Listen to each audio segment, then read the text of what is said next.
From the shadows of stereotypes to the spotlight of global influence, the story of black people in film is one of resilience, talent, and transformation. It mirrors the ongoing fight for equality, representation, and truth in America itself. This is the evolution of black people in film. I'm Khalil Bundy, a digital cinematography student at the Full Sail University. In the early 1900s, black people were rarely allowed real roles. White actors in blackface played offensive caricatures. But filmmaker Oscar Micheaux defied that with Within Our Gates in 1920, the first major black directed film to confront racism and lynching head on. The 1915 release of D.W. Griffith's Birth of a Nation used black actors to be victims to the racist ideologies of the Ku Klux Klan. They used white actors in blackface, and that did spur the change that was called for to see black people represented in different ways. Hattie McDaniel became the first black Oscar winner for Gone with the Wind. She wasn't allowed to sit with her co-stars because of the racial segregation in the venue. Also in the 40s, actresses like Dorothy Dandridge were able to stray away from the stereotypical roles of maids and servants to become the standard of beauty in film. Alongside actor Harry Belafonte and Carmen Jones, she showed black love from an emotional standpoint. She also earned her first Best Actress nomination for Black Woman. Lena Horne, also remembered to this day for her iconic beauty, used the musical and her beautiful voice to have a career that spanned well into the 80s, where she played Glinda in the cultural classic The Wiz. As the civil rights movement grew, so did representation. Sidney Poitier broke barriers with Lilies of the Field, Guess Who's Coming to Dinner, and In the Heat of the Night, playing dignified, intelligent men that challenged racism.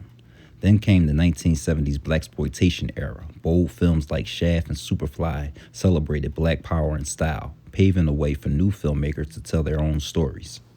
During the blaxploitation era, although creating heroes, filmmakers faced backlash from the NAACP, feeling like black people were represented in these movies as hoes, pimps, and gangsters. That opened the door for more creative stories to be told.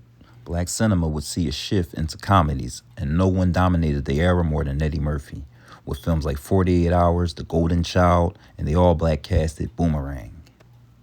The 11 Oscar nominations for the 1985 The Color Purple proved that mainstream audiences were locked into black cinema. And there was no better time for someone to push the status quo like Spike Lee with his 1989 release of Do the Right Thing. Spike brought raw truth, politics, and pride to the big screen and continued to push the envelope even to this day. Filmmakers like John Singleton in the 90s gave us a more authentic depiction of black life in America, with movies like Boys in the Hood and Poetic Justice. The 21st century saw a cultural revolution, with movies like Black Panther shattering box office records all around the world and giving the world a glimpse of African unity and pride. Today, films like Woman King and Get Out continue that evolution, stories where black people aren't just surviving history, but leading it.